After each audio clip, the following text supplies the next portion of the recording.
Necrotic Grip are Exotic Warlock Gloves introduced as part of the Beyond Light update, and Poison is rumoured to be a future Darkness subclass, but if you're a Warlock then you can pretty much enjoy this power today, through an awesome combination with these Gauntlets and also Thorn. Well, today I'm going to go through how to get Necrotic Grip, plus look at a Poison Warlock PVE build that's going to make you very deadly in the endgame. Well, if you're new around here or find this useful, don't forget to hit that subscribe button down below for all the latest Destiny 2 content and turn on notifications by hitting that bell. And if you enjoy this week in video games, then consider becoming a channel member by hitting that join button down below. Well, first of all, I'm going to check out the armour itself and then look at how to get Necrotic Grip and finally put together a build for Warlocks in PvE. But first of all, let's have a closer look at the Exotic Gauntlets. Well, Necrotic Grip are Exotic Warlock Gauntlets that come with the perk Grasp of the Devourer. So that one reads, damaging combatants envenoms them with poison that deals increasing damage over time, and defeating a poison combatant spreads the condition to nearby targets.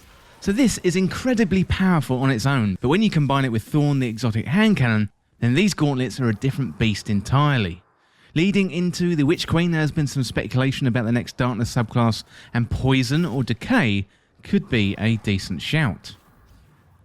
Well, next up, let's have a look at how to get Necrotic Grip in Destiny 2, and Necrotic Grip is one of the newer exotic pieces of armour introduced in the Beyond Light update. Specifically, these were introduced back in Season 12. So previous to Beyond Light and these newer armour pieces being introduced, exotic armour was acquired at random through exotic engrams or campaign story content. Well, now there's a way to target farm exotic pieces of armour through Legend and Master Lost Sectors.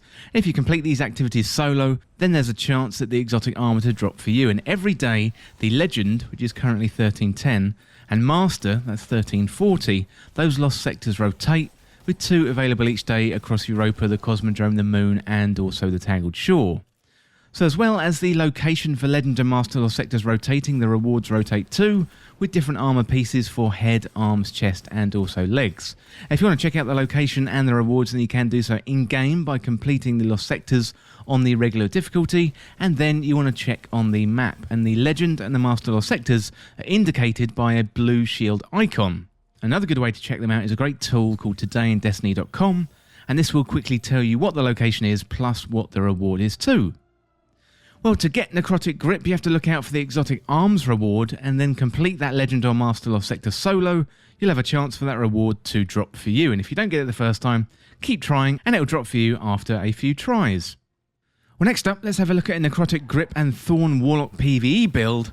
So I'm going to put together an Arc-themed build for Warlocks with a twist of poisons. So you can use this in raids, plus also Legend and Master Lost Sectors 2 and any other endgame PvE content. This is great for PvE content, and I would recommend getting the armour ASAP if you are a Warlock. Well, first up, let's have a look at the kinetic weapon. I'm using Thorn. So Thorn is one of the must-have components of the build, and Thorn triggers the Necrotic Grip's poison if you kill an enemy with it or land that final blow, and as well as triggering the Necrotic Grip poison, you get the benefits from Thorn too. So there's a couple of nice perks with Thorn, including Mark of the Devourer. So rounds pierce targets and deal damage over time, and kills with this weapon leave behind remnants. Then you got Soul Devourer, so absorbing a remnant strengthens the Mark of the Devourer and partially refills the magazine. And you'll recognise that word Devourer from the description of the Necrotic Grip. You can get this one from the exotic kiosk in the Monuments to Lost Lights in the tower, and you just need to gather up a few materials and buy that if you haven't got it. I do think you also need Forsaken, so that is worth bearing in mind. So for the energy and power weapons, you can use whatever weapons you like really. I'm going to be using art weapons for the build, so I'm using Salvage's Salvo in the energy slot, and then Temptation's Hook in the power slot. Well, for the armour, for this build I'm using Necrotic Grip, and we talked about that a lot in the guide so far, and then the subclass. So for this build I'm using the Attunement of Elements, which is Bottom Tree Stormcaller. So we've got Rising Storm, this electrocuting melee ability recharges your super, grenade and melee energy. You've got Landfall, so on casting Storm Trance you fire a bolt of lightning into the ground, creating a devastating shockwave underneath you. We've got Electrostatic Surge, so your rifts last longer and it charges faster when your allies are near, and also Arc Soul, so your rift now grants you an ally, and it uses an Arc Soul to aid you in battle. There's a couple of benefits to this subclass. First of all, Rising Storm. So given we're using Elemental Ordnance to help us generate Elemental Wells, that's going to help us get our super back nice and fast. Rising Storm is going to help us generate grenade energy, and when this is paired with the Demolitionist perk, one of our weapons, and that is Salvage's Salvo, we're going to have plenty of grenades to create elemental wells. Well, Arc Soul is going to be useful when we cast our Rift, and this is going to grant us or our allies an Arc Soul to help out in battle. So it's not only us that's going to have more firepower, we can also share that benefit around the fire team too.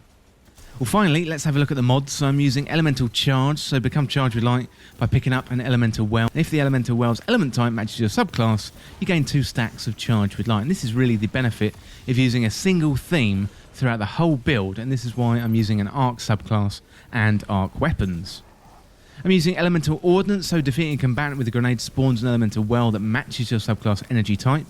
And also Font of Wisdom, so picking up an Elemental Well that matches your subclass energy grants you a temporary significant increase to your intellect, improving the recharge rate of your super, and it gives you a 50 plus intellect boost for 30 seconds, so that's going to really help you boost your super regeneration. I'm also using Breach and Clear, given I'm using Salvage's Salvo, that grenade launcher, so when using a grenade launcher, damaging a boss, damaging a champion, or breaking a combatant's shields, it reloads your stowed weapons, causing the combatant to take increased damage for a short duration. So this one is a fantastic mod found on the seasonal artifact. And then finally, if I can fit it in, I'm using Lucent Blade. So basically this is more damage with swords. This is going to work really well with Temptation's Hook. So I have been meaning to get my hands on Necrotic Grip for some time, and I'm really impressed with this build. Thorn and Necrotic Grip just make your Warlock absolutely devastating in PvE content, and I would recommend going out there and getting Necrotic Grip as soon as you possibly can. Well, let me know what you think of the Necrotic Grip Gauntlets, plus if you've got any improvements to the build, let me know down there in the comments. Well, that is it for this guide for how to get Necrotic Grip in Destiny 2, and as always, thank you so much for watching. For more Destiny 2 content like this, hit that subscribe button down below and subscribe to This Week in Video Games. If you want to join the community, check out the Discord link in the description, or you can follow me on Twitter at TWIVG Podcast.